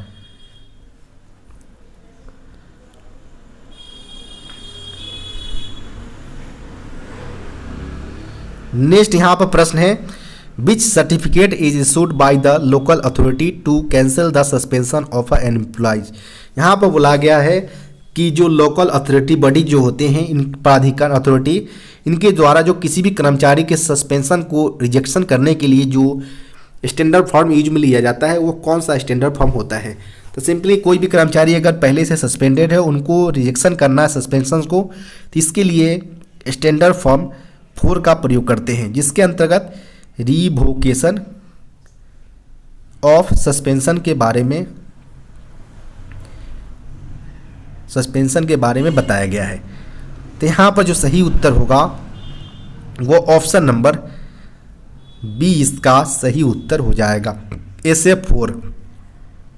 इसके अलावा हम बात करें अगर कि जो SF2 होता है वो कर्मचारी को डिम्ड सस्पेंशन, यानी अगर कोई कर्मचारी 48 आवर से ज़्यादा पुलिस कस्टडी में रहा हो तो शुरुआती पीरियड से उसे जो सस्पेंड किया जाता है, इस प्रकार के सस्पेंशन के लिए कर्मचारी को SF2 इशू किया जाता है, जिसे हम डिम्ड सस्पेंशन के तौर पर जानते हैं। इसके अलावा SF5 जो दिया गया है ऑप्शन में, इसका प्रयोग मेजर पेनल्टी यानी बड़ी शास्ति को इशू करने के लिए किया जाता है। और SF6 जो है वह कोई भी डॉक्यूमेंट्स को अगर रिफ्यूज करता है इंस्पेक्ट करने से, तो इसके लिए SF6 का प्रयोग किए जाते हैं। नेक्स्ट यहाँ पर प्रश्न है which rule of discipline and appeal rules is the suspension of railway employees related to, यानी यहाँ पर बोला गया है कि जो अपील नियम, अनुशासन एवं अपील नियम जो 1968 के अंतर्गत लाया गया था कर्मचारी के लिए, तो इसके अंतर्गत किस प्रकार के जो टोटल हमारा अलग अलग रूल्स जो बनाए गए हैं उसके अंतर्गत इनमें किस प्रकार के रूल्स के अंतर्गत कर्मचारी को सस्पेंशन के अंतर्गत रखा जाएगा, वो यहाँ पर पूछा गया। यानी सस्पेंशन रिलेटेड कौन सा रूल है, तो रूल नंबर जो 5 है यह सस्पेंशन से रिलेटेड होता है। तो यहाँ पर जो सही उत्तर होगा वो ऑप्शन नंबर डी इसका सही उत्तर हो जाएगा, रूल 5।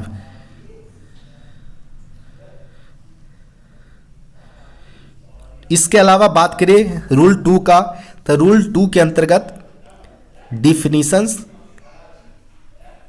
जितने भी प्रकार के अथॉरिटी वगैरह इनके डिफिनीशंस बताए गए हैं। रूल 3 के अंतर्गत सिंपली किस प्रकार की अथॉरिटी का किस प्रकार एप्लीकेशन किए जाएंगे, यूज किए जाएंगे, इनके बारे में बताया गया है। जबकि रूल 4 के अंतर्गत जो कंपटेंट जो अथॉरिटी होंगे, इनको किसी भी कर्मचारी को सस्पेंशन में रखेंगे, वो अथॉरिटी कौन कौन से कंपटेंट अथॉरिटी होंगे जो कर्मचारी को सस्पेंशन में रखेंगे, इसके बारे में रूल 4 के अंतर्गत बताए गए हैं। तो इस प्रकार के रूल्स को आप ध्यान से पढ़ें, यहाँ से प्रश्न आपसे पूछे जा सकते हैं। नेक्स्ट यहाँ पर प्रश्न है how many LHAP can be accumulated by a railway employees during the entire service period, यानी पूरे सेवा काल में जो कर्मचारी है LHAP leave on half average पे वह एक्यूमुलेटेड यानी संचय कर सकता है। तो LHAP के केस में नो लिमिट है, कितना भी संख्या में जितना आपका लंबा सर्विस होगा आपका LHAP उतने अमाउंट में एक्यूमुलेटेड हो सकते हैं। तो यहाँ पर no limit, option number A इसका सही उत्तर होगा। जबकि LAP के केस में जो लिमिट है वह 315 LAP तक मैक्सिमम इसे रखा गया है, एक्यूमुलेट कर सकते हैं। नेक्स्ट यहाँ पर प्रश्न है non gazetted railway employees from level 7 are eligible for dash sets post retirement complimentary pass PRCP after 20 years of qualifying service. यानी यहाँ पर बोला गया है कि जो नॉन गजेटेड जो रेलवे कर्मचारी होते हैं वह सिंपली ग्रुप सी एवं डी का होता है। जनरली अगर बात करें तो लेवल 1 से लेकर लेवल 7 तक के जो कर्मचारी होते हैं नॉर्मली वह ग्रुप सी एवं डी के अंतर्गत आते हैं। इसके अलावा एमएससीपी के आधार पर अगर वह लेवल 8 वगैरह में जाते हैं फिर भी वह group C employees non gazetted कर्मचारी ही कहलाएंगे।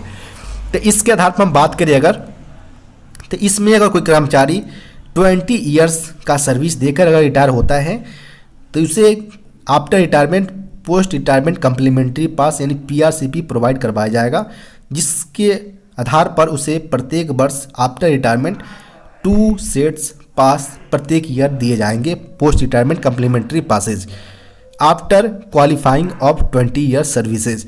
यहाँ पर ऑप्शन नंबर बी इसका सही उत्तर हो जाएगा। वहीं group A and B officers की अगर बात करें हम तो इस केस में इन्हें 3 सेट्स पास इस जो पीआरसीपी है वो पर ईयर दिया जाएगा after 20 years of qualifying services.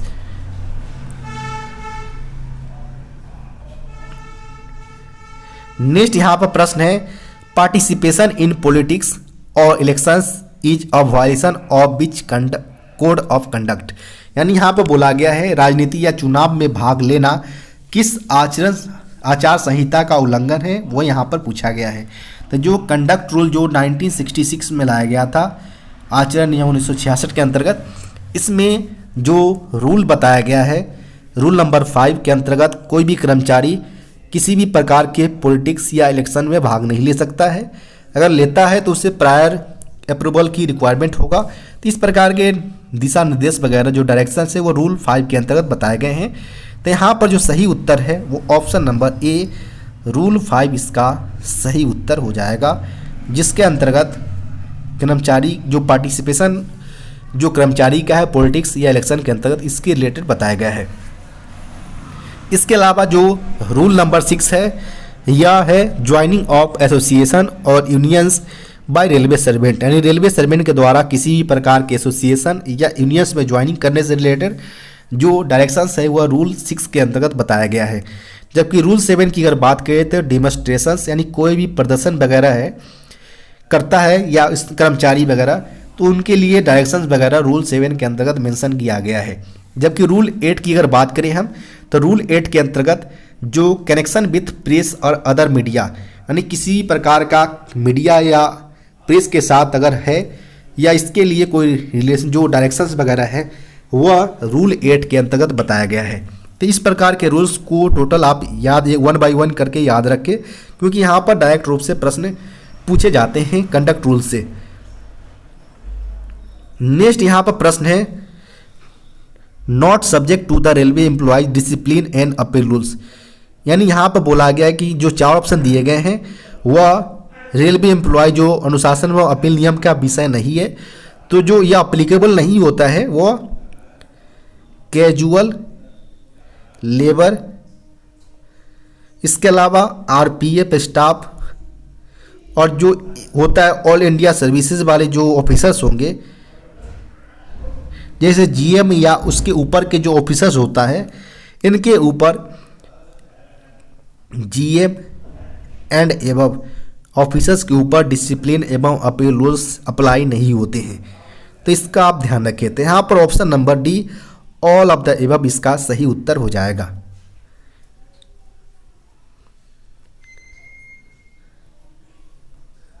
Next यहाँ पर प्रश्न है what is the maximum number of leaves that can be encashed during the entire service period of a railway servant.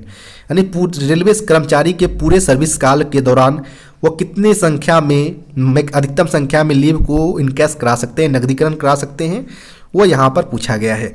तो पूरे सर्विस काल की अगर बात करें तो पूरे सर्विस काल में अगर बात 60 LAP उनका नकदीकरण मैक्सिमम करा सकते हैं, जिसके लिए डायरेक्शन रखा गया है कि 10 LAP पर टाइम आप इनकेशमेंट करा सकते हैं, जिसके बीच आपका 2 इयर्स का गैप होना अनिवार्य है। इसके अलावा आफ्टर लेने के बाद अगर बात करें 10 LAP लेने के बाद भी कर्मचारी के अकाउंट में 30 LAP मिनिमम होना चाहिए, अदरवाइज आप 10 LAP का इनकेशमेंट नहीं करा सकते हैं। तो यहाँ पर टोटल 60 LAP मैक्सिमम है, कर्मचारी पूरे सर्विस काल में वो इन कैश करा सकते हैं।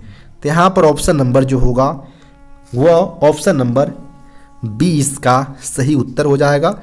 60 LAP can be encashed by railway employees in whole service यानी इंटायर सर्विस पीरियड। नेक्स्ट यहाँ पर प्रश्न है the amount of ex gratia in case of death due to work is, यानी यहाँ पर बोला गया है कि जो कर्मचारी को वर्क के दौरान जो डेथ वगैरह होते हैं तो इनके लिए प्रशासन के द्वारा जो अनुग्रह राशि यानी एक्स ग्रेसिया प्रोवाइड करवाया जाता है वो कितने अमाउंट में होते हैं वो यहाँ पर पूछे गए हैं। तो सिंपली जो एक्स ग्रेसिया जो प्रोवाइड करवाया जाता है ड्यूरिंग द वर्क, जो इसमें डेथ वगैरह होते हैं कर्मचारी के, तो इस केस में उसे एक्स ग्रेसिया 225 लाख का प्रोवाइड करवाया जाता है। तो यहाँ पर जो सही उत्तर होगा वो ऑप्शन नंबर ए इसका सही उत्तर हो जाएगा। नेक्स्ट यहाँ पर प्रश्न है what is the selling limit of hostel subsidy per month, यानी यहाँ पर बोला गया है कि जो हॉस्टल सब्सिडी जो पर मंथ दिया जाता है वह कितने अमाउंट दिए जाते हैं प्रशासन के द्वारा, और एक होता है चाइल्ड एजुकेशन अलाउंस। या हॉस्टल की अगर बात करें तो हॉस्टल के केस में उसे 6,750 रुपये पर मंथ दिया जाता है, जबकि चाइल्ड एजुकेशन अलाउंस की अगर बात करें तो 2,250 रुपये पर मंथ दिए जाते हैं। तो यहाँ पर केवल पूछे गए थे हॉस्टल सब्सिडी अलाउंसेस के रिलेटेड में पर मंथ, तो वह 6,750 रुपये हो जाएगा, जो कि ऑप्शन नंबर डी में दिया गया है। तो यहाँ पर ऑप्शन नंबर डी इसका सही उत्तर हो जाएगा 6,750 रुपये यानी 6,750 रुपीज पर मंथ। नेक्स्ट प्रश्न यहाँ पर बात करें तो नेक्स्ट प्रश्न पूछे गए SF1 इज इशूड फॉर, यानी जो स्टैंडर्ड फॉर्म 1 इशू किया जाता है वह सस्पेंशन के लिए इशू किया जाता है। तो यहाँ पर ऑप्शन नंबर ए इसका सही उत्तर हो जाएगा to be used to place a railway servant in suspension. जबकि माइनर पेनाल्टी के लिए SF11 और सेंस्योर जो होता है निंदा करना, इसमें भी कर्मचारी को स्टैंडर्ड फॉर्म 11 ही इशू किया जाता है, जिसके अंतर्गत सेंसियर हो या स्टॉपेज ऑफ पास PTO हो या डिग्रेडेशन इन बेसिक पे या पोस्ट वगैरह इसमें रिलेटेड होता है। तो ये इसके लिए जो स्टैंडर्ड फॉर्म 11 के अंतर्गत टाइम पीरियड मेंशन होता है जो कि विदाउट कम्युलेटिव इफेक्ट के आधार पर दिए जाते हैं, जिसे हम छोटी शास्ति के तौर पर जानते हैं। नेक्स्ट यहाँ पर प्रश्न है इन 8 digit PL number the third and 4 digits indicate. यहाँ पर बोला गया है कि जो बैगन नंबर जो PL नंबर होता है वो 8 अंकों का होता है। तो कोई हम एक नंबर डिनोट करते हैं, जैसे रैंडम कोई नंबर है 65870351, तो इसमें बोला गया है कि जो थर्ड और फोर्थ डिजिट है तो यहाँ पर पहले और दूसरे अंक जो होगा हमारा वो हमारा मेन ग्रुप को इंडिकेट करता है, जबकि जो थर्ड और फोर्थ डिजिट है इसके सब ग्रुप को इंडिकेट करेगा, जबकि 5, 6, 7 जो अंक है वो इसके सीरियल नंबर को इंडिकेट करता है, जबकि जो लास्ट डिजिट होता है वो इसके चेक डिजिट को इंडिकेट करेगा। तो यहाँ पर प्रश्न में पूछा गया था थर्ड एवं फोर्थ डिजिट, तो वह किसी भी आइटम के सब ग्रुप को इंडिकेट करता है। तो यहाँ पर ऑप्शन नंबर बी उप समूह इसका सही उत्तर हो जाएगा, यानी सब ग्रुप। नेक्स्ट यहाँ पर प्रश्न है stock verification of machinery and plants is done after how much time, यानी जो स्टॉक वेरिफिकेशन अलग अलग आइटम के अलग अलग समय अंतराल पर किए जाते हैं, तो इनके लिए कुछ टाइम पीरियड रखा गया, जिसमें पूछा गया है जो MNP वाले जो आइटम होते हैं इनका स्टॉक वेरिफिकेशन जो होता है वो कितने अंतराल पर किए जाते हैं। तो इनका जो वेरिफिकेशन होता है वो 3 ईयर्स के अंतराल पर, 3 साल में एक बार, यानी वंस इन 3 ईयर्स। इसके अलावा बार बार पूछे जाने वाले जो प्रश्न है वो इम्प्रेस्ड स्टोर जो होता है इनका जो वेरिफिकेशन होता है वो 2 ईयर्स, यानी वंस इन 2 ईयर्स में इनका वेरिफिकेशन होता है। तो यहाँ पर प्रश्न पूछा गया था मशीनरी प्लांट के रिगार्डिंग में, तो वंस इन 3 ईयर्स में इसका वेरिफिकेशन होगा। यहाँ पर ऑप्शन नंबर डी इसका सही उत्तर हो जाएगा। नेक्स्ट यहाँ पर प्रश्न है the amount remaining against all live POs are called. यहाँ पर पीओज का फुल फॉर्म होता है परचेज ऑर्डर, यानी जितने भी कोई अमाउंट रिमेनिंग है ऑल लाइव परचेज ऑर्डर के लिए वो कहलाता है हमारा कवर्ड ड्यू, कवर्ड ड्यू। तो यहाँ पर जो सही उत्तर होगा वो option number C covered due इसका सही उत्तर हो जाएगा।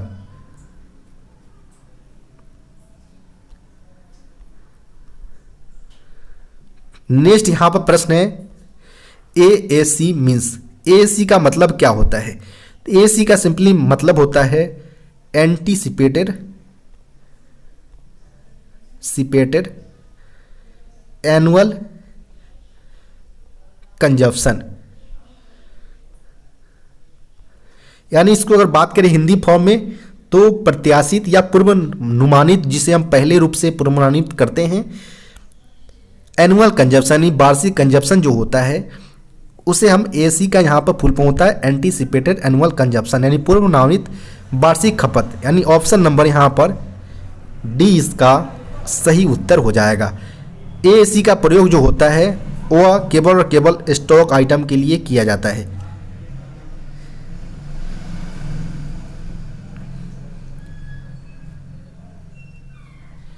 नेक्स्ट यहाँ पर प्रश्न है in the contest of shopping at a store what does PAC means which it's suitable for shoppings provided, यानी यहाँ पर बोला गया है कि कोई भी स्टोर के अंतर्गत कोई भी PAC जो जारी किया जाता है किसी भी कंपनी से कोई आइटम खरीदने के लिए, खरीदारी के लिए, वो PAC का मतलब क्या होता है?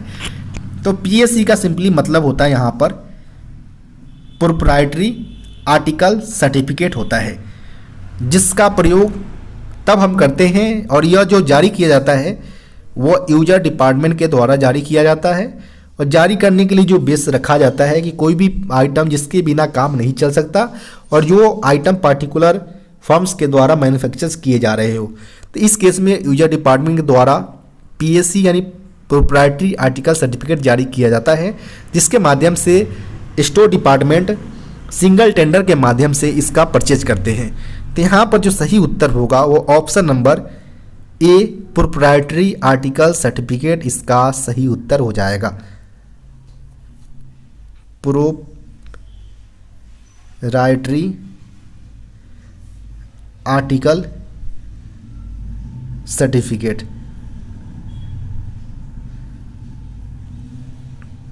नेक्स्ट यहाँ पर प्रश्न है what does DP meaning in stores. Store में जो DP होता है वर्ड, उसका अर्थ होता है डिलीवरी पीरियड। DP का फुल फॉर्म हो जाएगा डिलीवरी पीरियड। यहाँ पर ऑप्शन नंबर ए इसका सही उत्तर होगा। नेक्स्ट यहाँ पर प्रश्न है in context of allocation of funds or source of funds DRF means, यानी यहाँ पर बोला गया है कि कोई फंड्स का आवंटन हो या किसी भी सोर्स इसके एलोकेशन के संबंधित जो हमारा DRF टर्म होता है, DRM सिंपली हमारा होता है डेप्रेसिएशन रिजर्व फंड होता है, जिसका प्रयोग की अगर बात करें DRF फंड का, तो DRF फंड का प्रयोग हम कोई भी ओवर एज एसेट्स हो या कोई ओल्ड एसेट्स हो, इनके रिप्लेसमेंट या रिन्यूअल के लिए जो फंड होता है उसे हम DRF फंड यानी डिप्रिसिएशन रिजर्व फंड के तौर पर जानते हैं। यहाँ पर ऑप्शन नंबर ए इसका सही उत्तर हो जाएगा।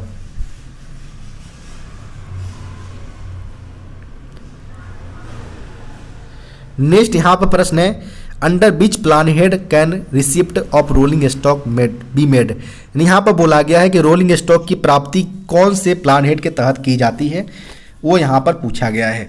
तो सिंपली जो हमारा रोलिंग स्टॉक है RSP रोलिंग स्टॉक प्रोग्राम या सिंपली प्लान हेड 21 के अंतर्गत आता है। यहाँ पर ऑप्शन नंबर डी इसका सही उत्तर हो जाएगा। इसके अलावा बात करिए प्लानेट 41 का, तो यह सिंपली MNP से रिलेटेड होता है। और प्लानेट 2 की अगर बात करें तो यह वर्कशॉप एवं प्रोडक्शन यूनिट से रिलेटेड होता है। जबकि प्लानेट 16 की अगर बात करें तो यह ट्रैफिक फैसिलिटी यानी यार्ड रिमॉडलिंग वर्क से रिलेटेड होता है प्लानेट 16। तो ये सारे प्लानेट को आप एक 1 बाय 1 करके याद रखें, यहाँ पर प्रश्न आपसे पूछे जा सकते हैं। नेक्स्ट यहाँ पर प्रश्न है GM can provide administrative approval to work under planet 42 up to, यानी जो GM होता है जनरल मैनेजर किसी भी जोनल हेड होता है वह प्लानेट 42 सिंपली जो होता है हमारा वह वर्कशॉप एंड प्रोडक्शन यूनिट से रिलेटेड जो एलोकेशन होते हैं बजटेड का, उसका प्लानेट 42 से रिलेशन होता है। इसमें बोला गया है कि जो जनरल मैनेजर होता है वह कार्यों की प्रशासनिक स्वीकृति प्रदान कर सकते हैं प्लानेट 42 के अंतर्गत। वो कितने अमाउंट तक कर सकते हैं, अप टू 2.5 करोड़ तक वह जनरल मैनेजर इसके अंतर्गत वह सैंक्शन कर सकते हैं। यहाँ पर ऑप्शन नंबर बी इसका सही उत्तर हो जाएगा, 2.5 करोड़। नेक्स्ट यहां पर प्रश्न है bullet train project is planned to connect which 2 cities, यानी यहां पर बोला गया कि जो बुलेट ट्रेन जो प्लान किए गए हैं 2 सिटी को कनेक्ट करने के लिए, वह 2 सिटी कौन कौन से हैं, तो वह सिटी जो है वह सिंपली मुंबई और अहमदाबाद 2 सिटीज है जिसको कनेक्ट करने के लिए बुलेट ट्रेन का प्रोजेक्ट कार्यरत है। तो यहाँ पर ऑप्शन नंबर डी इसका सही उत्तर हो जाएगा, अहमदाबाद एंड मुंबई।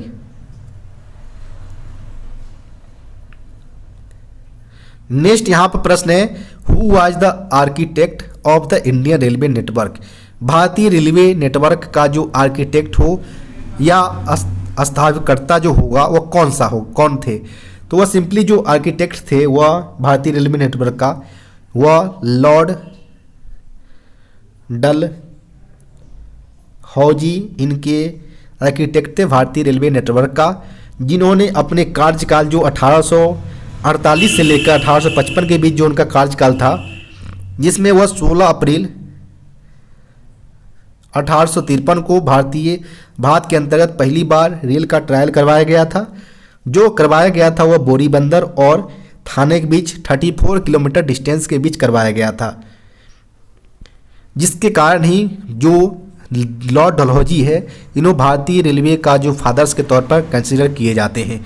तो यहाँ पर ऑप्शन नंबर डी इसका सही उत्तर हो जाएगा, लॉर्ड डलहौजी। नेक्स्ट यहाँ पर प्रश्न है what is the responsibility of railway protection force, railway protection force यानी RPF का क्या रिस्पॉन्सिबिलिटी क्या जिम्मेवारी होता है, तो वह सिंपली इनका जो रिस्पॉन्सिबिलिटी होता है to ensure railway safety and security, यानी रेलवे सुरक्षा और संरक्षा को बनाए रखना इनका काम होता है RPF का। तो यहाँ पर जो सही उत्तर होगा वो ऑप्शन नंबर बी इसका सही उत्तर हो जाएगा। नेक्स्ट यहाँ पर प्रश्न है IRCT का फुल फॉर्म पूछा गया है, तो IRCT का सिंपली फुल फॉर्म होता है Indian railway catering and tourism corporation. तो यहाँ पर जो सही उत्तर होगा वो ऑप्शन नंबर ए इसका सही उत्तर हो जाएगा। नेक्स्ट यहाँ पर प्रश्न है D&AR यानी डिसिप्लिन एंड अपील रूल्स के आधार पर यहाँ पर बोला गया कि the time period for appeal under D&AR rules, यानी अनुशासन एवं अपील नियम के अनुसार कोई कर्मचारी कितने टाइम पीरियड के अंतर्गत वो अपना सस्पेंशन जो होगा चार्जशीट उसका अपील कर सकता है। तो इसके लिए जो टाइम पीरियड रखा गया है वह 45 डेज रखा गया है। तो यहाँ पर जो सही उत्तर होगा वो ऑप्शन नंबर ए इसका सही उत्तर हो जाएगा। नेक्स्ट यहाँ पर प्रश्न है ultrasonic test UST is done on the following components, यानी अल्ट्रासोनिक टेस्टिंग जो किया जाता है वो सिंपली एक्सेल के ऊपर इंटरनल क्रैक जो एक्सेल के ऊपर अवेलेबल होंगे, इसको डिटेक्ट करने के लिए हम अल्ट्रासोनिक टेस्ट यूएसटी का उपयोग करते हैं। यहाँ पर ऑप्शन नंबर सी इसका सही उत्तर हो जाएगा, to detect internal faults.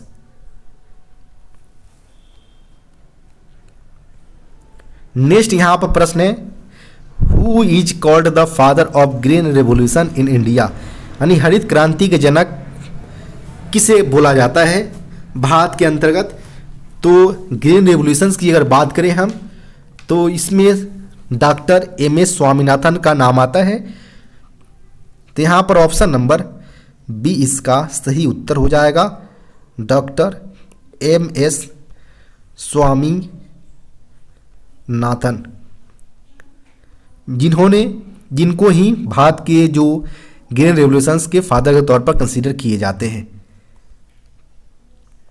Next यहाँ पर प्रश्न है, who gets the credit for the evolution of the Indian union states into the Indian union and the political prosperity of India, यानी यहाँ पर बोला गया है कि भारतीय संघीय राज्यों को भारतीय संघ में विलय यानी और राजनीतिक समृद्धि के लिए किसे श्रेय जाता है। तो यहाँ पर बोला गया है कि who gets the credit for evolutions of Indian union states into Indian unions and the political prosperity, यानी जो समृद्धि है, राजनीतिक समृद्धि है, इनको दोनों को विलय करके इनका श्रेय जाता है सरदार वल्लभ भाई पटेल को।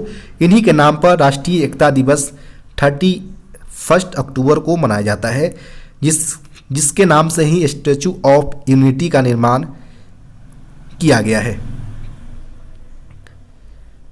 तो यहाँ पर ऑप्शन नंबर सी सरदार वल्लभ भाई पटेल इसका सही उत्तर हो जाएगा।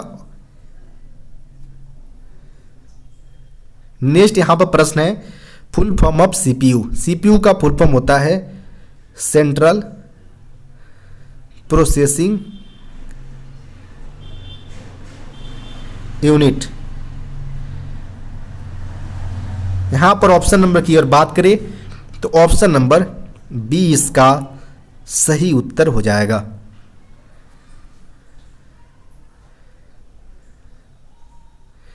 नेक्स्ट यहां पर प्रश्न है, which of the following languages is not included in 8th schedules of the constitution, यानी 8वीं संविधान के 8वें अनुसूची के अंतर्गत निम्नलिखित में से कौन से भाषा को शामिल नहीं किया गया है। तो इसमें मणिपुरी को शामिल किया गया है।